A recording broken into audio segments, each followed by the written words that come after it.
नमस्कार मुलांनो, इयत्ता तिसरी, विषय गणित, घटकाशी संबंधित अध्ययन निष्पत्ती. अध्ययन निष्पत्ती क्रमांक 037101. अध्ययन निष्पत्ती 999 पेक्षा जास्त वजाबाकी होणार नाही अशा 3 अंकी संख्यांची हातच्याची वजाबाकी करतात. मागील तासिकेला आपण नाणी आणि नोटा यांचा अभ्यास केला. नाणी आणि नोटा यांचा व्यवहारामध्ये कसा उपयोग होतो, म्हणजेच व्यवहारात आपण बेरीज आणि वजाबाकी ह्या क्रिया करीत असतो, तर यामध्ये नाणी आणि नोटा यांचा कसा उपयोग होतो ते आज आपण पाहणार आहोत.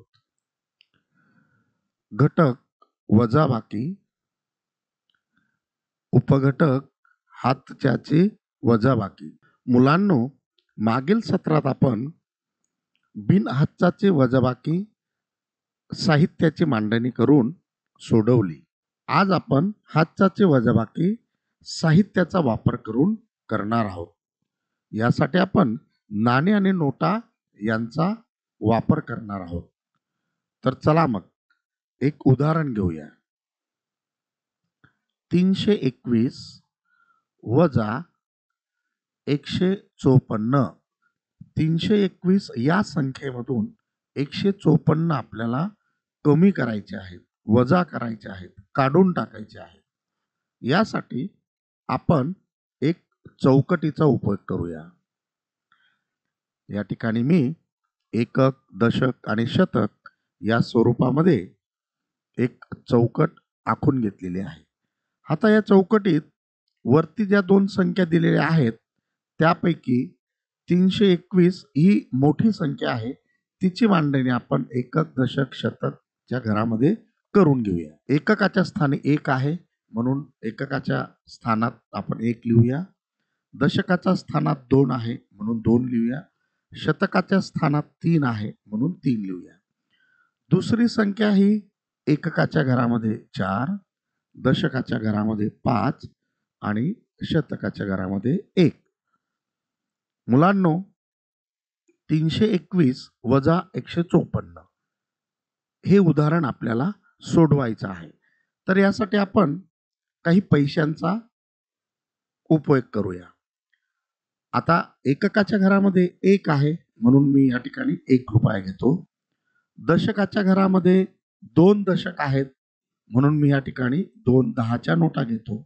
शतकाच्या घरामध्ये 3 शतक आहेत म्हणून मी 3 100च्या नोटा घेतो. मुलांनो, आता आपण एक उदाहरण मांडून घेऊया. जसं की माझ्याजवळ 321 रुपये आहेत. या 321 रुपयामधून मला ओमला 154 रुपये द्यायचे आहेत. माझ्याकडे 321 रुपये म्हणजे 1 रुपया सुटा आहे. 20 रुपये म्हणजे 2 10च्या नोटा आहेत आणि 300 रुपये म्हणजे 3 100च्या नोटा आहेत. मी 1 रुपयामधून ओमला 4 रुपये देऊ शकतो का? नाही. मग मी काय करेल की माझ्याकडे ज्या 2 10च्या नोटा आहेत त्या 10च्या नोटांपैकी एक नोट मी एककाच्या घरामध्ये उसना घेईन. बरोबर, यालाच आपण हातचा म्हणतो. आता उसना घेणे म्हणजे काय? त्याच्यासाठी बघा, काल आपल्या वर्गामध्ये दिव्यानीकडे पेन्सिल नव्हती तर तिने उज्ज्वलाकडून एक पेन्सिल उसना घेतली. ह्याच पद्धतीने आपल्याला या ठिकाणी उसना घ्यायचा आहे. मग दशकाच्या घरातून मी एक 10ची नोट एककाच्या घरामध्ये उसना घेतो. आता दशकाच्या घरामध्ये किती नोटा उरल्या? बरोबर, 1 नोट म्हणजे 1 दशक. कारण 1 दशक आपण एककाला दिला. आता एककाच्या घरामध्ये किती नोटा झाल्या? बरोबर, आता एककाच्या घरामध्ये 11 रुपये झाले. एक 10ची नोट आणि 1 रुपया म्हणजेच 11 रुपये सुटे झाले. आता 11 रुपयामधून मी 4 रुपये ओमला देऊ शकतो का? हो. तर मी या ठिकाणी बघा आता 11 रुपये घेतले.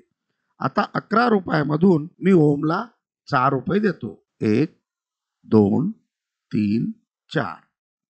ओमला मी 4 रुपये दिले. आता माझ्याकडे किती शिल्लक राहिले? 1, 2, 3, 4, 5, 6, 7. बरोबर. माझ्याकडे 7 रुपये शिल्लक राहिले. आता आपण दशकाच्या घरात जाऊ. आता दशकाच्या घरात किती रुपये आहेत? बरोबर. म्हणजे माझ्याकडे किती आहेत? 10 रुपये म्हणजे 1 दशक.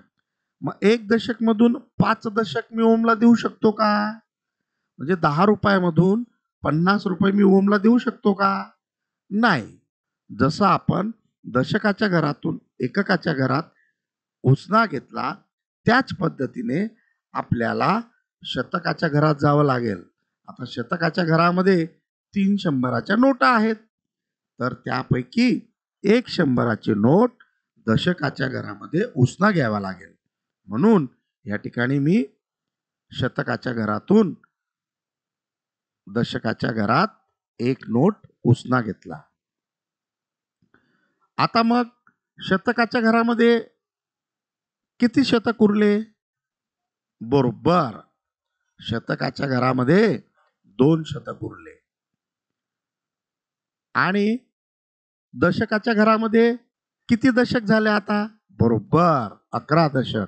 1 शंभराची नोट आणि 1 10ची नोट. मग आता 11 दशक मधून मी ओमला 5 दशक देऊ शकतो ना? मुलांनो, 11 दशक म्हणजे किती? 110 रुपये. मग 110 रुपयामधून 50 रुपये मी ओमला देऊ शकतो ना? हो. मग या ठिकाणी दशकाच्या घरामध्ये 1 शंभराची नोट आणि 1 10ची नोट म्हणजे 11 दशक झाले. आता आपण 100चे सुटे केले की 10च्या 10 नोटा होतील आणि 1 10ची नोट. असे 11 नोटा 10च्या होतील. म्हणून आपण 11 10च्या नोटा घेऊया. आता ओमला मी 5 नोटा देतो. 1, 2, 3, 4, 5. ओमला 5 नोटा दिल्या. आता माझ्याकडे किती शिल्लक राहिल्या? 1, 2, 3, 4, 5, 6. बरोबर. माझ्याकडे 6 दशक रुपये म्हणजेच 60 रुपये राहिले. 6 दशक शिल्लक राहिले. आता शतकाच्या घरामध्ये किती नोटा आहेत? बरोबर 2 नोटा. मग मी 2 शंभराच्या नोटा घेतल्या. त्यापैकी 1 शंभराची नोट मी ओमला देऊन टाकली. मग आता माझ्याकडे किती नोटा राहिल्या? बरोबर.